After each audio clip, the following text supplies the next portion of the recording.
Bonjour à toutes et à tous, je suis très content de partager avec vous le message de ce matin. Le titre que j'ai donné au message s'inspire directement du texte que nous allons méditer dans quelques instants, une parole de Jésus qui dit qu'il a encore beaucoup de choses à nous dire. Jésus a encore beaucoup de choses à nous dire. Je trouve que c'est encourageant, rassurant, surtout pour peut-être ceux qui lisent la Bible depuis des années, de se dire que nous avons encore tellement de choses à découvrir et à apprendre de la part du Seigneur. Pour introduire ce partage, j'aimerais vous raconter trois petites anecdotes personnelles. La première m'est arrivée il y a une semaine. Je suis amateur de vélo, j'ai décidé de me remettre au vélo de route pour mes 50 ans. Il y a quelques mois, donc, j'ai commandé ce vélo qui est arrivé après le confinement. Et depuis donc quelques semaines, j'essaye assez régulièrement d'aller faire un petit tour en vélo, en particulier le samedi matin de bonne heure. La semaine dernière, alors que je suis le long de la Moselle en direction de Remiremont, je rencontre un autre cycliste qui s'appelle Manuel. On sympathise et on décide de rouler ensemble jusqu'à Remiremont. Et puis quand on arrive à Remiremont, il me parle de différents endroits qu'il a lui-même découverts au gré de ses sorties ou par l'intermédiaire d'autres cyclistes, et il me propose de monter à un col et puis d'aller découvrir ce qu'il a qualifié lui-même de petit coin de paradis, perdu au milieu de nulle part. Bien sûr, j'accepte son invitation, je m'accroche pour monter ce fameux col. Et puis, je suis et comme lui, émerveillé par cette belle nature que Dieu nous a donnée. Il y avait un beau soleil. Franchement, c'était vraiment super chouette. Je suis rentré de ce moment reconnaissant au Seigneur pour la beauté de sa création. Dimanche dernier, mon épouse, on s'interroge, on se dit mais qu'est-ce qu'on pourrait faire, et donc je propose d'emmener mon épouse, Théophile, Lisa, voir ce petit coin de paradis que j'avais découvert la veille. Alors, les 30 premiers kilomètres jusqu'à Remiremont, c'est facile, c'est le chemin que je connais bien. Et puis, quand on arrive dans Remiremont, j'étais persuadé que je retrouverais facilement ma route. Et puis, au bout de quelques virages, je ne savais plus trop où il fallait aller. On a été à un plan d'eau pour que Théophile puisse se dégourdir un peu, et puis j'avais vraiment envie de retrouver. Alors on réessaye encore une fois, je vais un petit peu plus loin cette fois, je retrouve ce fameux col, mais je retrouve pas la suite de la route. Bien sûr, j'étais déçu. J'avais le sentiment de savoir, j'avais le sentiment de connaître, j'avais le sentiment d'avoir fait attention, et en réalité, j'ai encore besoin de retrouver Manu pour qu'il m'amène découvrir à nouveau ce petit coin de paradis.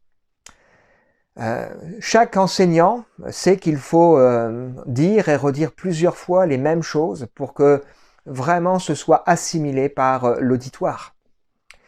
Avec les choses de Dieu, c'est la même chose.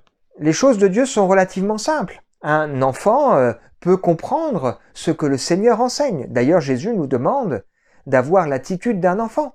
Il s'est exprimé avec des paraboles pour que celui qui a un cœur ouvert puisse pleinement comprendre les vérités spirituelles, mais aussi pour que celui qui n'a pas envie, qui n'a pas soif, eh bien, ça reste un langage qui puisse paraître obscur. Mais le salut, c'est pas tout.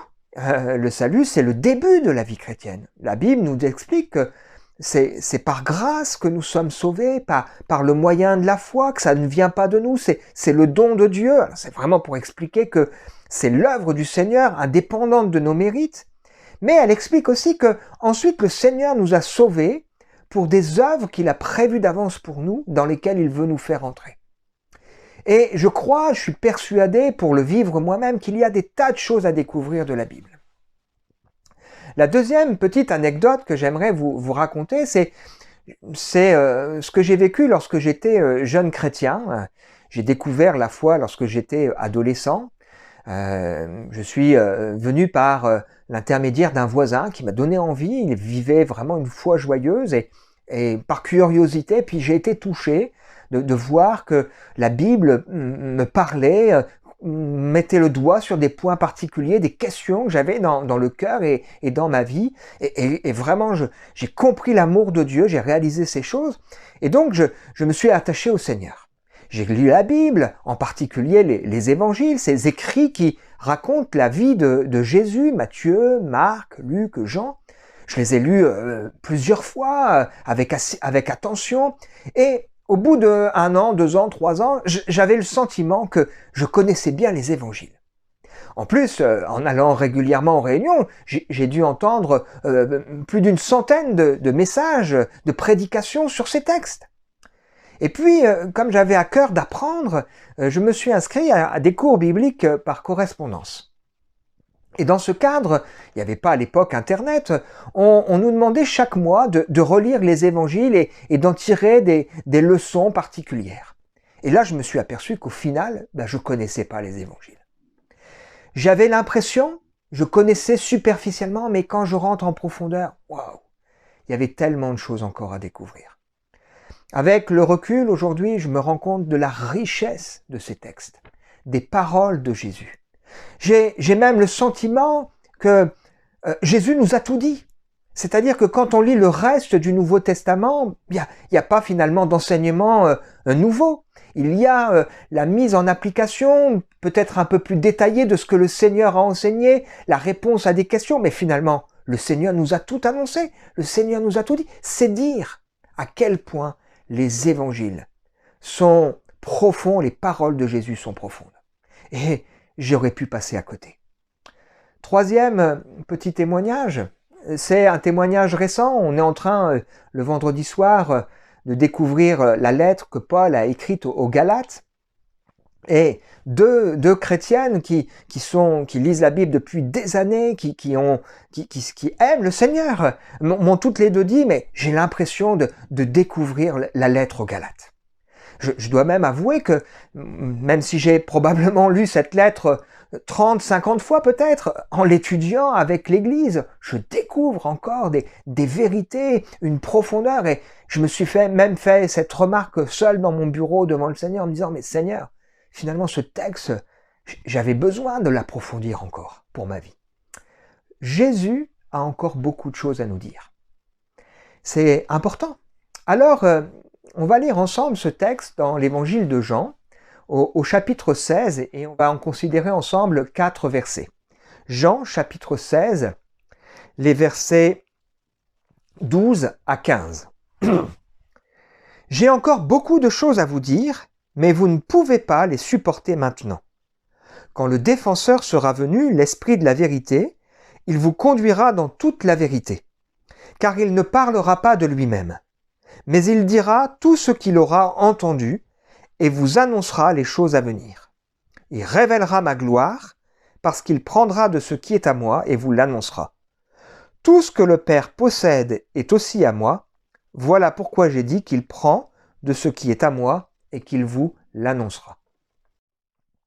Quelques éléments de contexte rapides.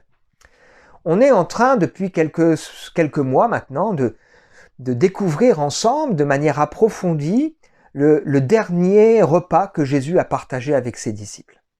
Dernier repas parce que quelques heures après, il sera arrêté dans le jardin de Gethsémane, il sera livré, un pseudo-jugement, et puis il passera par la croix, la mise au tombeau, la résurrection, etc. etc.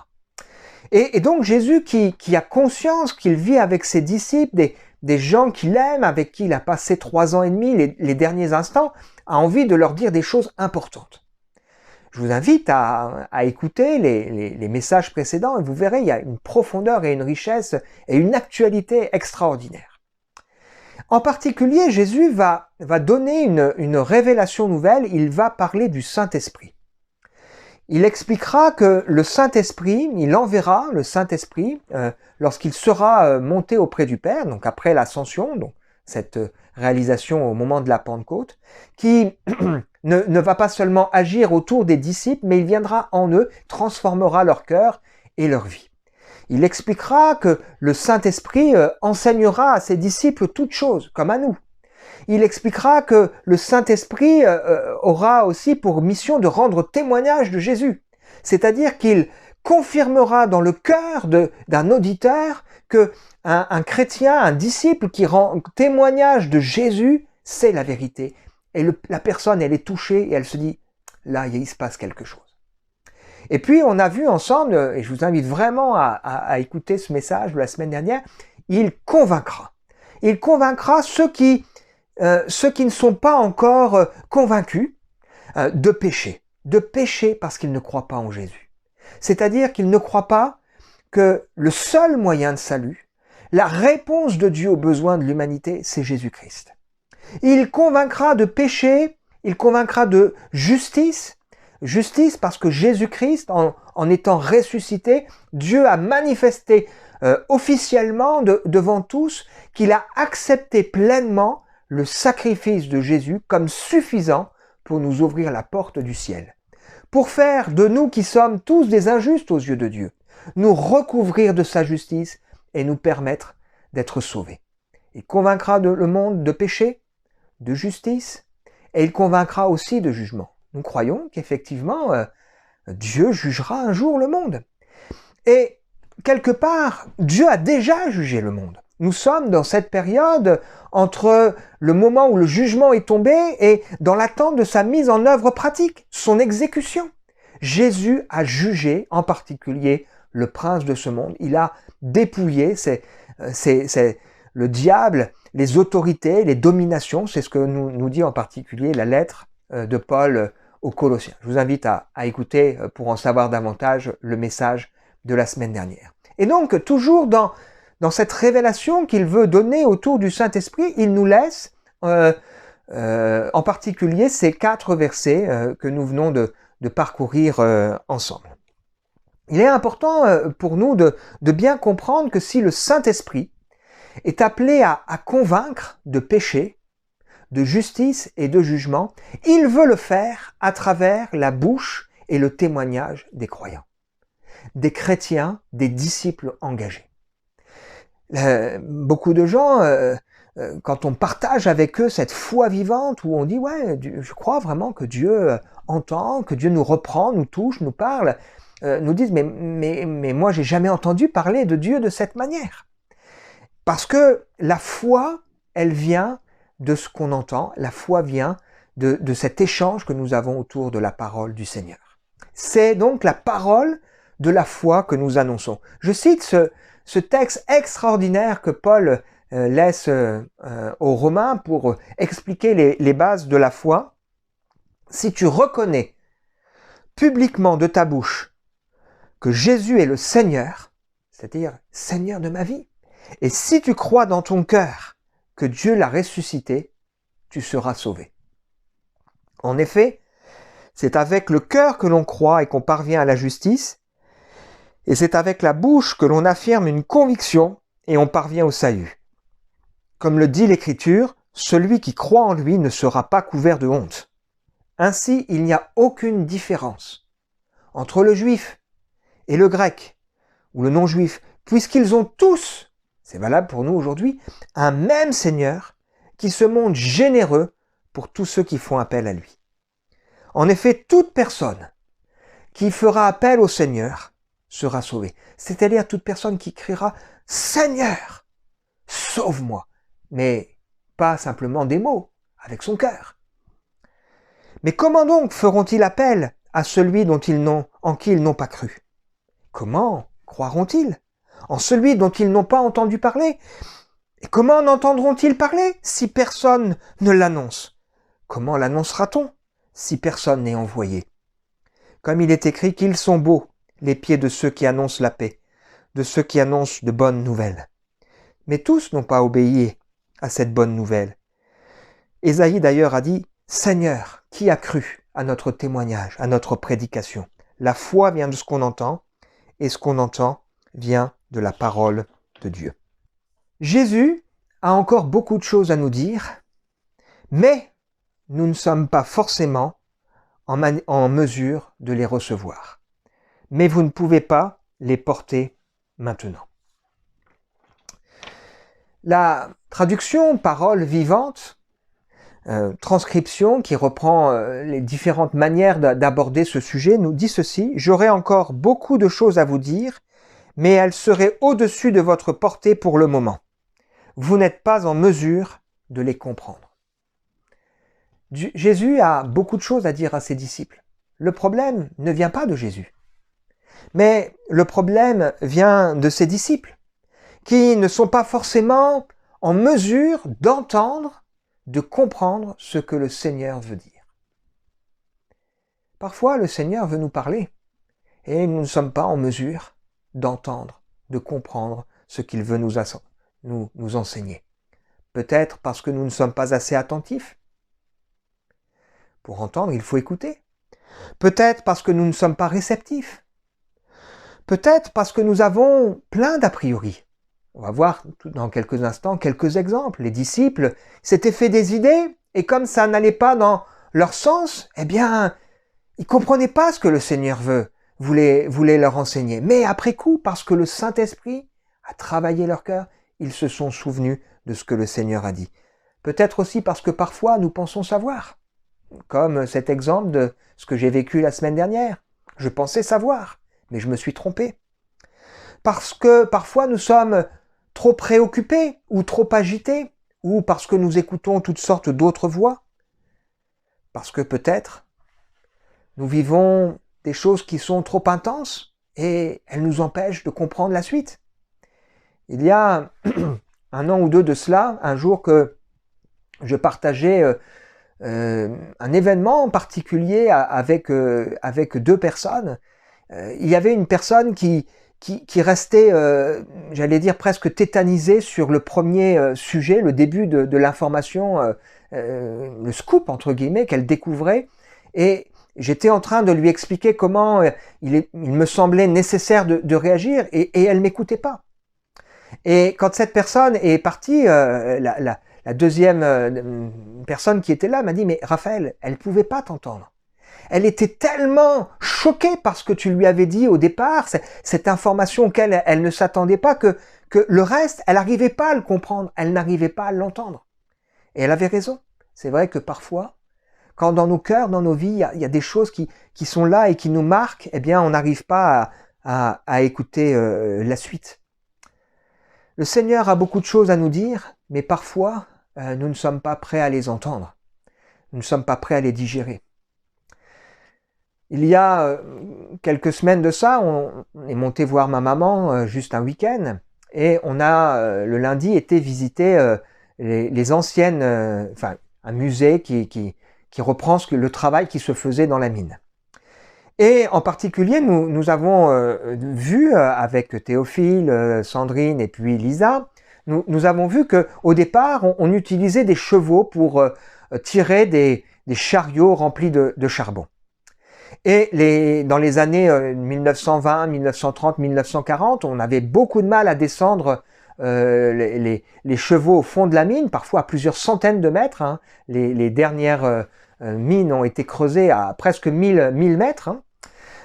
Et donc, quand on descendait un cheval au fond de la mine, on le laissait pour un moment. Et puis quand en fin de vie, on remontait ce cheval, on était obligé de mettre sur ses yeux des œillères pour le protéger du soleil. Et puis ils nous ont expliqué qu'on enlevait au fur et à mesure des couches pour laisser apparaître tout doucement la lumière, parce que le cheval n'aurait pas été en mesure de supporter cette lumière. Quelque part, c'est la même chose avec nous. Si Dieu devait d'un coup nous révéler toute sa lumière, toute sa gloire, nous ne serions pas en mesure de la supporter et de l'entendre. Et quand le Seigneur veut nous dire des choses, eh bien, par moments, il faut que des couches s'enlèvent de nos yeux et que nous progressions dans notre découverte des choses de Dieu pour qu'au fur et à mesure, on puisse recevoir ce que le Seigneur veut nous montrer. Est-ce que nous avons envie d'entendre ce que le Seigneur veut nous dire? Dans l'Ancien Testament, un homme qui s'appelle Salomon a vécu une expérience extraordinaire. Il avait à cœur il était désigné pour succéder à son père comme roi, il avait à cœur de bien faire son travail, il a décidé d'offrir des sacrifices à Dieu pour se consacrer, et Dieu, qui a vu les dispositions de son cœur, lui a parlé, il lui a dit ceci: demande ce que tu veux que je te donne, et je te l'accorderai. Et cet homme, Salomon, va faire une prière remarquable. Il ne va pas demander la gloire, il ne va pas demander la richesse, il va demander à Dieu la sagesse. Littéralement, il va dire « Donne-moi un cœur qui écoute ». Et la Bible nous dit que non seulement il va recevoir un cœur qui écoute, mais il va recevoir au-delà la gloire et la richesse. Donne-moi, Seigneur, un cœur qui écoute. Donne-moi, Seigneur, un cœur qui écoute. Est-ce qu'on n'a pas besoin de faire cette prière aussi pour que le Seigneur puisse nous montrer, nous enseigner, nous montrer ce qu'il veut nous dire? Je prends quelques exemples de la vie des disciples pour montrer que Jésus, plusieurs fois, leur a parlé, leur a dit les choses et ils n'ont pas compris. Par exemple, dans Jean au chapitre 2, Jésus, donc tout au début des évangiles, Jésus va chasser du temple les vendeurs, il va renverser les tables de ces gens qui ont fait de la maison de Dieu une caverne de voleurs. Et il dira donc aux religieux qui sont là, à ces gens qui sont là, qui sont surpris, le zèle de ta maison me dévore, et il dira que s'ils détruisent ce temple, lui, il le reconstruira en 3 jours. Et donc les gens qui sont là, ils sont choqués. Et ils se disent, mais nous on a mis 46 ans à construire ce temple, et toi tu prétends que en 3 jours tu serais capable de le reconstruire. Il ne parlait pas du temple physique, mais il parlait de son corps, de sa résurrection. Et l'Évangile nous dit que les disciples n'ont pas compris ce que le Seigneur a dit, mais que quand il est ressuscité, ils se sont souvenus de ce que le Seigneur leur avait enseigné. Et ça a fait tilt dans leur cœur. Jésus avait bien parlé de cette résurrection au bout de 3 jours. Un autre exemple, quand Jésus est entré à Jérusalem, monté sur un ânon, il accomplit là une prophétie donnée plusieurs centaines d'années avant. Les disciples ne comprirent pas ce qui se passe, mais ils comprirent ce qui s'est passé quand Jésus a été glorifié, c'est-à-dire quand Jésus est mort et ressuscité. Ce qu'ils avaient vu, ce qui s'est passé, ils n'avaient pas compris. Et puis d'un coup, ça s'est éclairé dans leur cœur et dans leurs yeux. Quand Pierre va confesser que Jésus est le Christ, le Fils du Dieu vivant, la Bible nous dit que Jésus va lui dire, Pierre, c'est extraordinaire, ce n'est pas la chair et le sang qui t'ont montré ça, mais c'est mon Père qui est dans les cieux.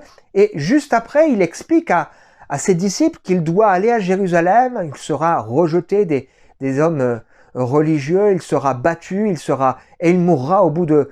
et il mourra et il ressuscitera au bout de 3 jours. Et là, Pierre réagit vivement en disant « Mais c'est pas possible, à Dieu ne plaise !» Et il se fâche parce qu'il ne comprend pas ce que le Seigneur est en train de lui dire.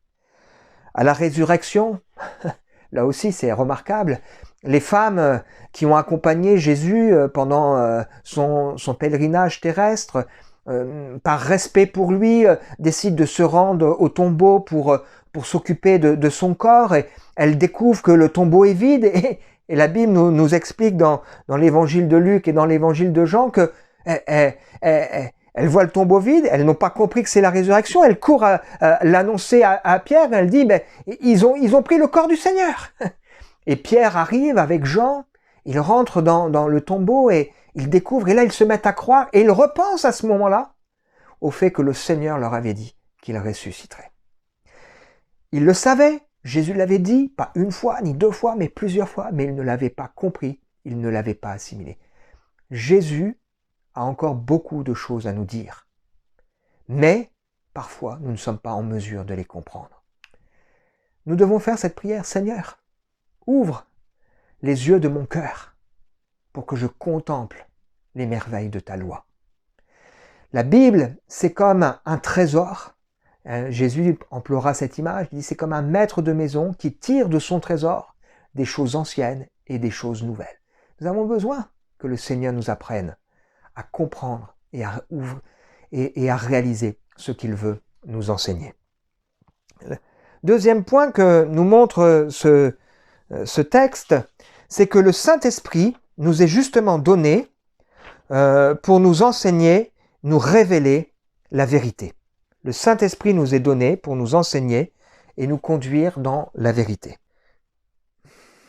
J'aurais besoin que Manu revienne avec moi pour me guider à nouveau et découvrir ce petit coin de paradis. Jésus qui sait que par moments, nos vies, nous n'arrivons pas à comprendre ce qu'il veut nous enseigner, nous a laissé un pédagogue pour nous montrer et nous expliquer la parole du Seigneur.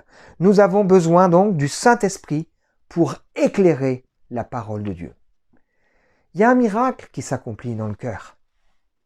Et l'homme n'est pas en mesure, intellectuellement, même le plus grand, le plus sage de la terre, de comprendre la parole de Dieu.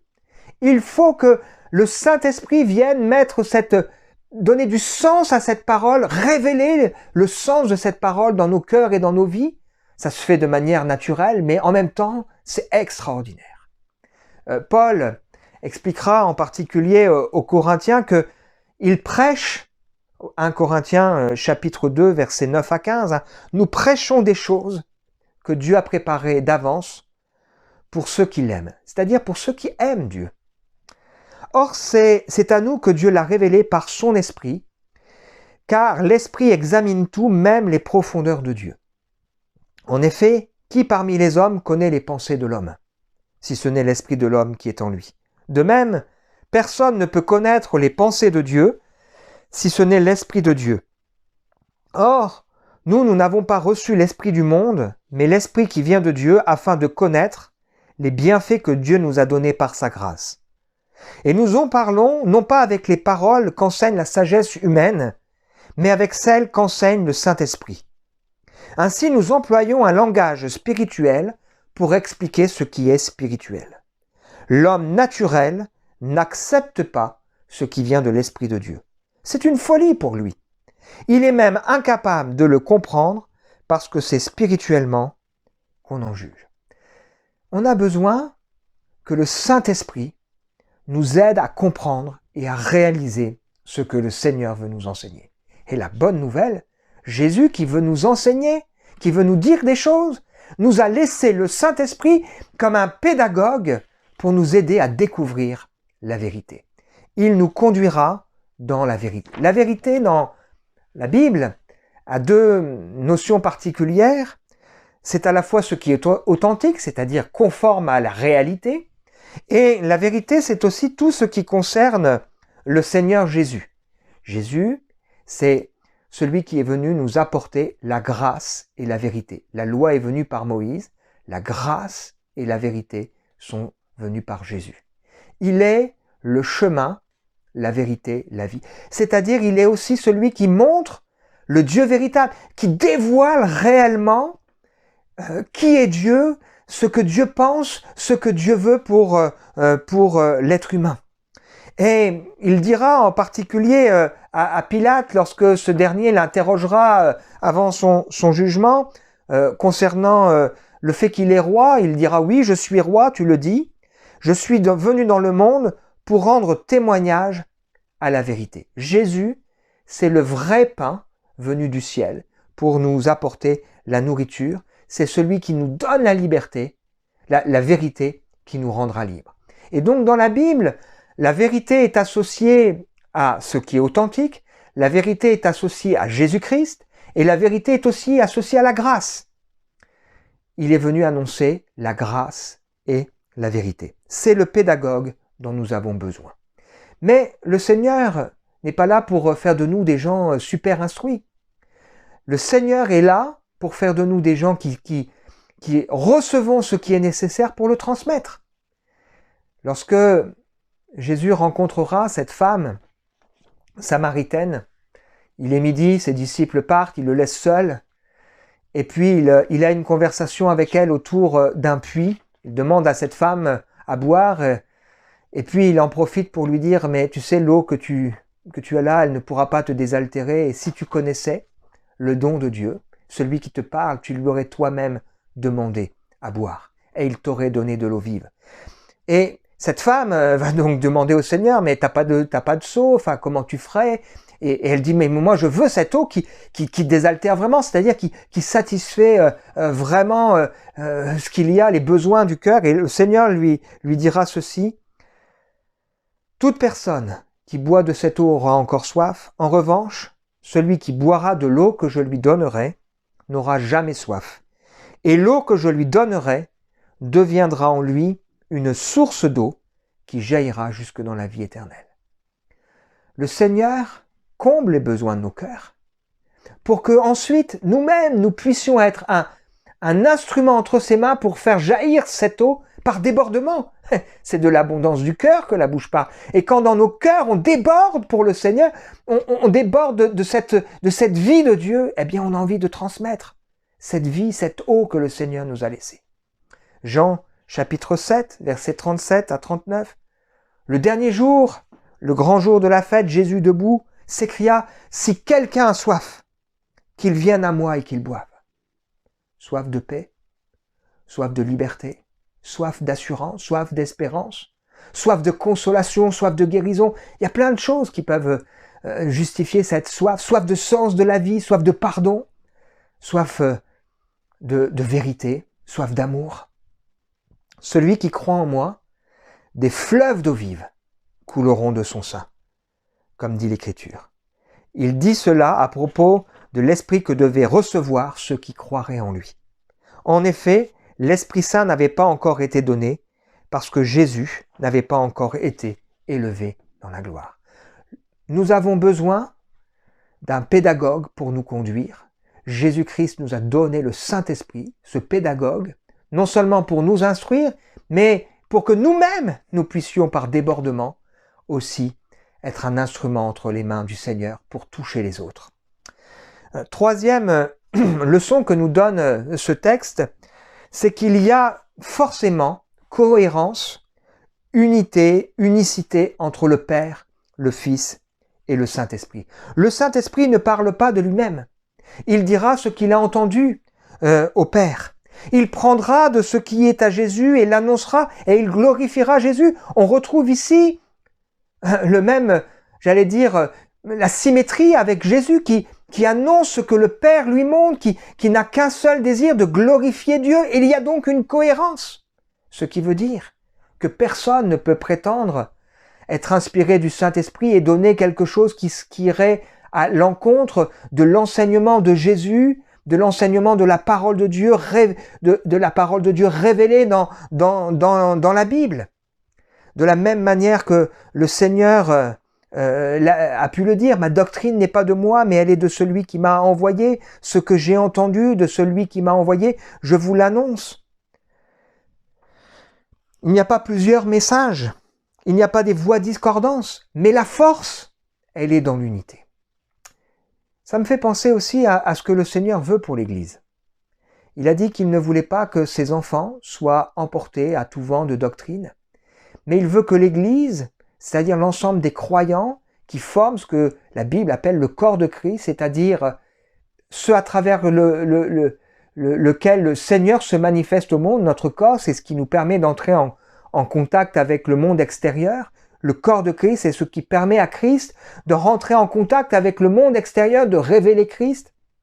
Il veut que le corps soit solidement assemblé et bien coordonné. L'Église a besoin de cette coordination et le Saint-Esprit crée l'unité.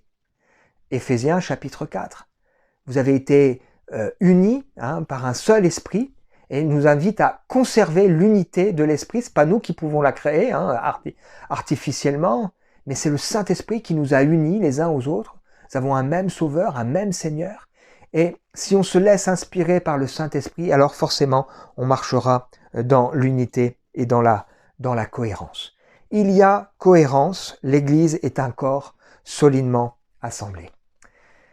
J'ai été marqué lorsque j'étais jeune pasteur en formation par le témoignage d'un homme de Dieu que je respectais beaucoup. C'était vraiment un prédicateur intéressant, vraiment, on écoutait avec beaucoup d'attention en pastoral quand il parlait, vraiment un orateur. Et je me souviens encore d'un jour où il est venu faire 3 soirs de réunion et il a dit qu'il avait découvert quelque chose qu'il n'avait pas compris jusqu'alors. Il a découvert combien de fois dans la Bible il est indiqué ce que nous avons en Jésus-Christ. Et il a pris en particulier la lettre de Paul aux Éphésiens 120 fois. Il est expliqué que nous avons en Christ ou en Jésus des choses. C'est en Jésus que Dieu nous a élus avant la fondation du monde.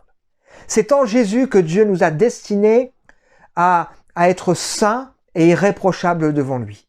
C'est en Jésus que le Seigneur a décidé de faire de nous ses enfants d'adoption.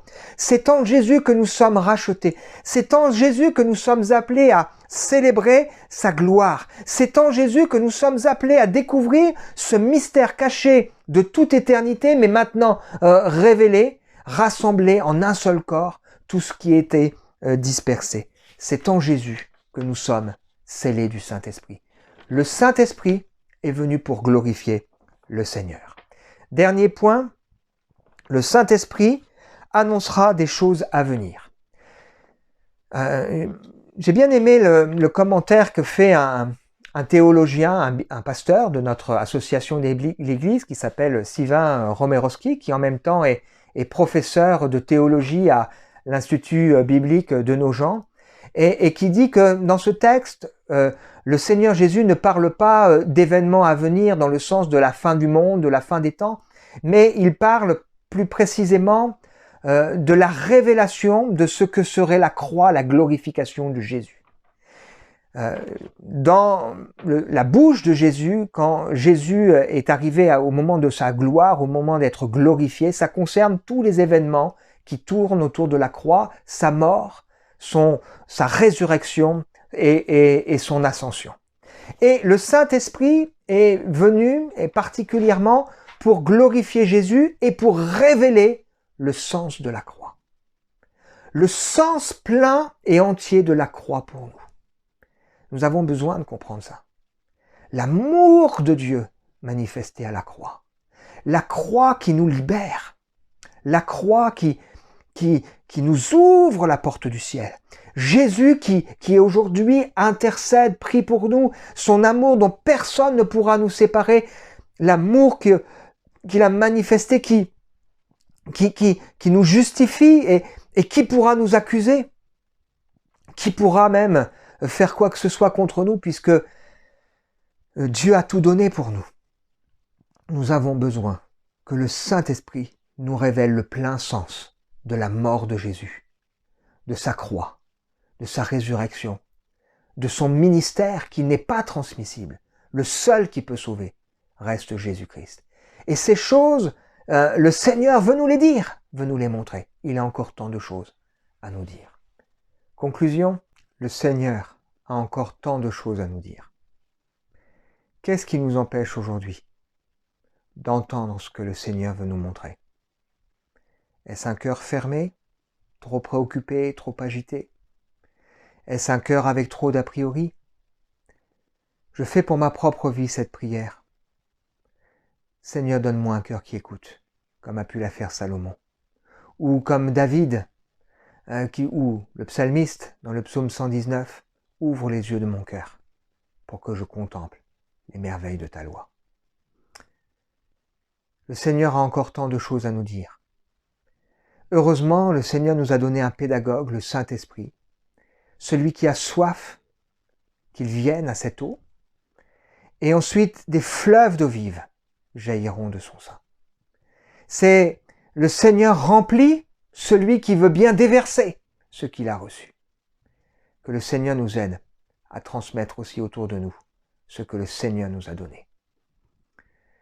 Paul dira des choses étonnantes à Timothée, je termine par ça et ensuite on va prier.